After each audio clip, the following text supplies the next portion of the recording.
22 তাৰিখৰ দিনাখন পেহেলগামত যিটো এটা বৰ্বৰচক এটা ঘটনা ঘটিলে, আতংকবাদী ঘটনা কৰিলে, তাক আমি গৰিহণা দিছোঁ ডিব্ৰুগড় ব্যৱসায়ী সমাজে।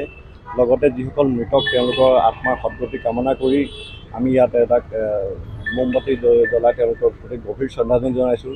যোৱা 2টা দিন খুব বৰষুণ দিয়াৰ বাবে আমি এই কাৰ্যক্ৰমটো কৰিব পৰা নাছিলোঁ। আজি এটা সুযোগ পাই আমি লগালগ এইটো কাৰ্যক্ৰম কৰিছোঁ। বতৰৰ বিধিপথালি নহওক বুলি আমি আশা ৰাখিছোঁ আৰু মৃতকসকলৰ প্ৰতি গভীৰ শ্ৰদ্ধা, লগতে ভাৰত চৰকাৰক আহ্বান জনাওঁ যে এই ঘটনাৰ আঁৰত যি পাকিস্তানী চৰকাৰ আছে, পাকিস্তানৰ মিলিটাৰী আছে, তেওঁলোকৰ এগেইনষ্টত এটা পদক্ষেপ, বৃহৎ পদক্ষেপ যেন লয়, তাৰ বাবে আহ্বান জনাওঁ। আপুনি বিচৰা বাতৰি পাব কেৱল নিউজ 18 এপত। নিউজ 18 এপ ডাউনলোড কৰিবলৈ স্কেন কৰক এই QR কোড।